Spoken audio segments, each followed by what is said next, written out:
exploring the concept of classes can be somewhat difficult. So when we explore the concept of a class inside of Godot, it's going to be slightly different than if we were to do it inside of Unity or some other language. Now, the concept of a class is still the same though amongst all the languages. They're always going to be the same. So we're going to explore the concept of a class first, and then we will take that into Godot and we'll take that into the engine in just a minute.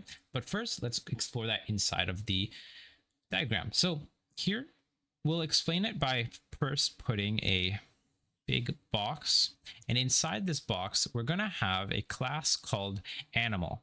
Now this, I'll name it class animal. Okay, now inside animal, there we go. Inside of this class we can have different things like legs, or let's see, eyes, right?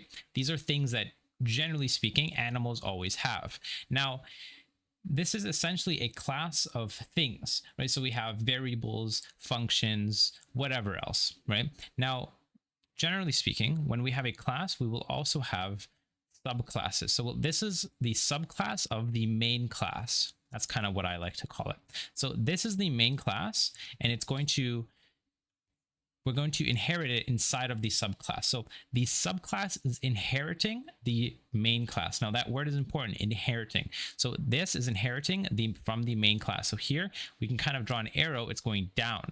Now the subclass, for as an example, in this case, because we are using animals, we can put dog as a subclass, because a dog is a subclass of an animal, right? Dog can inherit the properties of an animal. However, the reverse is not true, right? Not all animals inherit what a dog has, right? So sometimes a dog will have 4 legs, but maybe we have a I don't know what has more than 4 legs. It's the octopus, maybe. I don't know if that's, you'd consider that an animal, but maybe. So but generally speaking, they have legs, right? So here we could say they have legs, but they have 4 legs, right? So we specify these things. So dogs could also have other things. I don't know, a tail, right? So it might have a tail, whereas other animals might not. So let's say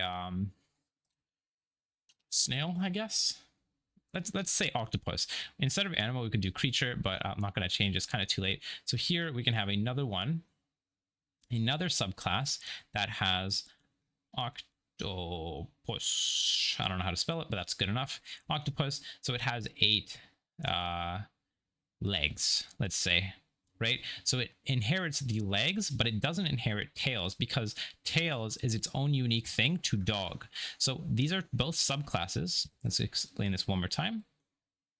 So here in this guy, this is a subclass, and this is also a subclass of our main class animal.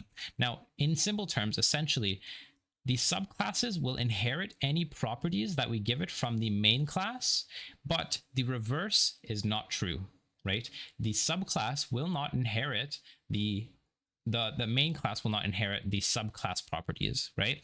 However, we can keep subclassing this. So let's say we have an octopus and we can say fish as another subclass. I don't know what a subclass of an octopus would be, but let's say fish in this case. I don't know, right? So, or here we could actually have, instead of octopus, we could do sea creature. Sea creature. And then here we can have fish, and then we can have another subclass and say octopus, right? So these would inherit the creatures. So that is essentially the structure of most class systems, okay? Now, let's explore this in Godot and see what it looks like. All right, so inside of Godot, here I've made 2 scripts, a main class and a subclass.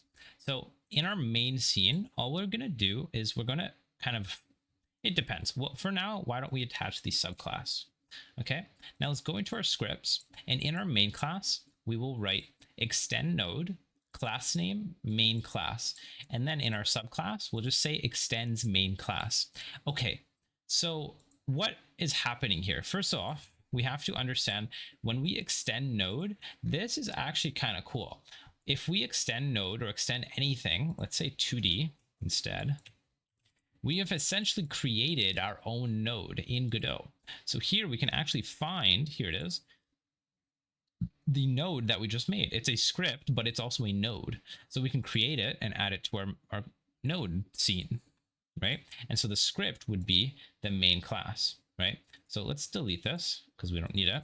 And in here, we'll write a variable and say thing equals 5. Okay. Now in our subclass, let's create a ready function and call print thing. Now, if we remember from the explanation we gave, if we inherit main class, we should be able to call thing from main class, right? However, that's not happening. Why is that? Okay, there we go. Awesome. So now when I play, it'll print 5. Now it's printing 5 because I have the subclass loaded. Okay. So if I take this off and I go back here and I load the main class instead, it won't work. It shouldn't work. Okay, there we go. So it didn't. So, but if I were to play the subclass, so let's put our subclass back. And let's say in our main class, we have a function. We have a function called print 1. And then in here, we'll say print 1. Okay.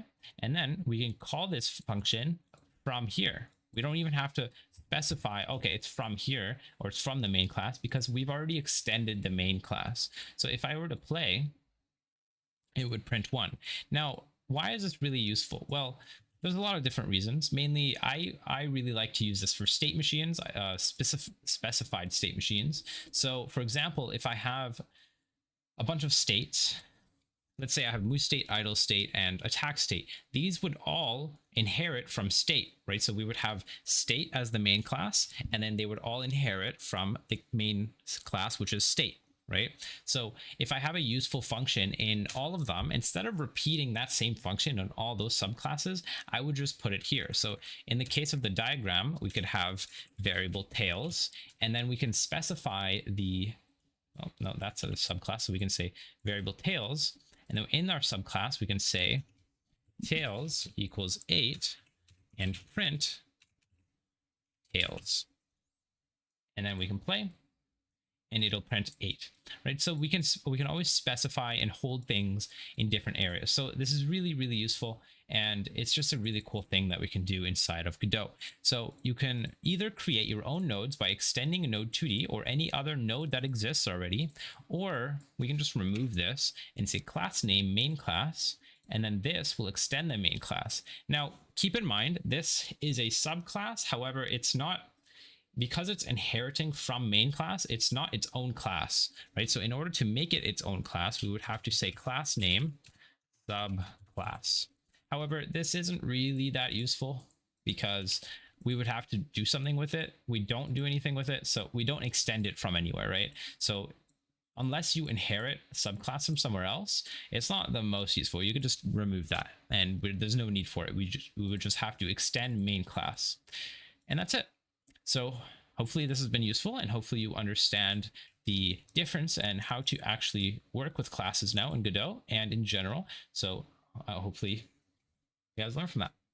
I hope you learned a lot from this video. If you did, go subscribe to my channel. I have a lot of more tutorials on my channel for Godot, and hopefully more coming soon. So if you guys did, definitely go subscribe and go like and share and comment on this video. If you also would like to support me, I have some Udemy courses that you should definitely check out. They'll be in the link down below that you can click on. And I also have a Patreon if you want to support me there. It's totally up to you, but I will always be on YouTube kind of giving you guys content, so don't worry too much about that.